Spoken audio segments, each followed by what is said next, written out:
प्रश्न। हम भारतीयों ने अभी तक ये पता नहीं लगाया कि भारत का आधुनिक आर्किटेक्चर या शिल्प विद्या आखिर किस बारे में है। हम बस पश्चिम की नकल करते जा रहे हैं। आपको क्या लगता है, भारत की आधुनिक शिल्प विद्या कैसी होनी चाहिए? सद्गुरु कहते हैं,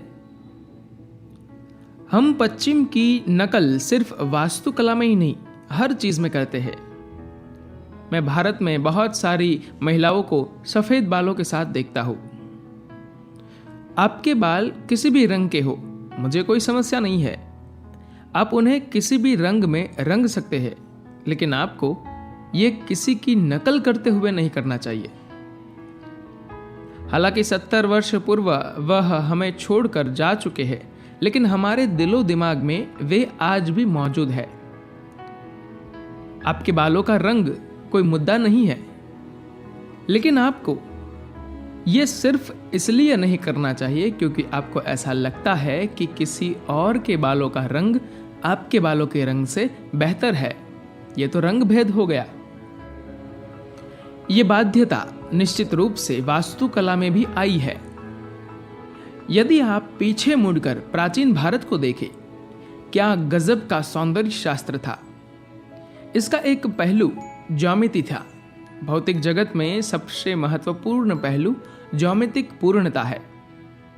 सभी ग्रह सूर्य के चारों ओर चक्कर काट रहे हैं। ये इसलिए नहीं कि उन्हें स्टील के किसी मोटे तार से बांध कर रखा गया है। यह ज्यामितिक परिपूर्णता के कारण है कि वे इस तरह चल रहे हैं। इस सौर प्रणाली में से यदि ज्यामितिक पूर्णता निकाली जाए तो सब समाप्त हो जाएगा। यह सब गुमनाम अंधेरे में खो जाएगा।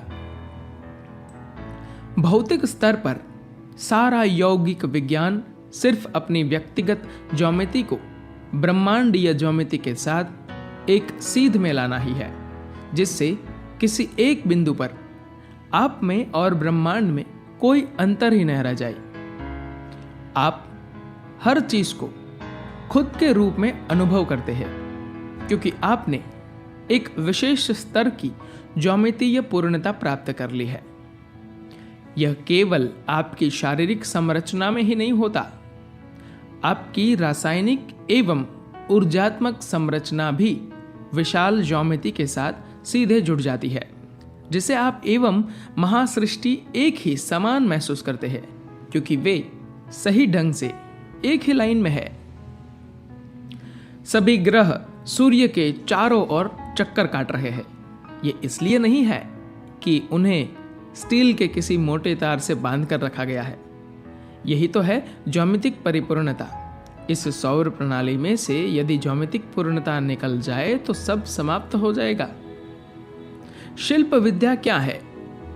यह रहने एवं उपयोग करने के लिए भवन बनाना नहीं है। किसी भी तरह से उनको बाकी सृष्टि के साथ होना चाहिए।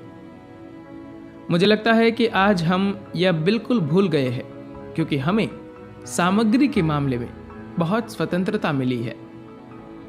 जब से स्टील और कंक्रीट आए हैं, हमें लगने लगा है कि हम जैसे चाहे निर्माण कर सकते हैं क्योंकि सामग्री की मजबूती हमारे पास है।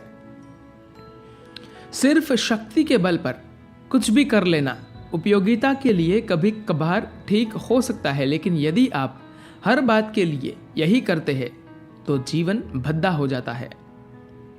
जीवन सुंदर तब होता है जब हम कोई भी काम कम से कम ताकत और अधिक से अधिक प्रभाव के साथ करते हैं। जब आप अधिक से अधिक ताकत कम से कम प्रभाव के साथ लगाते हैं तो यह जीने का क्रूर तरीका हो जाता है। हमारी शिल्प विद्या ने यह रीति इसलिए अपनाई है क्योंकि हमारे पास ऐसी सामग्री है जिससे हम विचित्र आकार बनाकर उन्हें खड़ा रख सकते हैं। वो जिन्हें खड़ा रहने का ज्यामितीय अधिकार ही नहीं है, खड़े हैं क्योंकि माल सामान में ताकत है। अगर हम नई नई सामग्री हासिल करने के उल्लास से दूर हो और संसार में अधिक समझदार ज्यामिति की ओर मुड़े तो आप देखेंगे कि लोग ज्यादा बेहतर महसूस कर रहे हैं। लोग शारीरिक और मानसिक रूप से ज़्यादा स्वस्थ होंगे। और अगर हम ऐसे भवनों में रहे तो बहुत से अन्य लाभ भी मिलेंगे। इससे भी अधिक महत्वपूर्ण बात यह है कि आप अपने चारों ओर कम से कम अव्यवस्था करेंगे। धन्यवाद।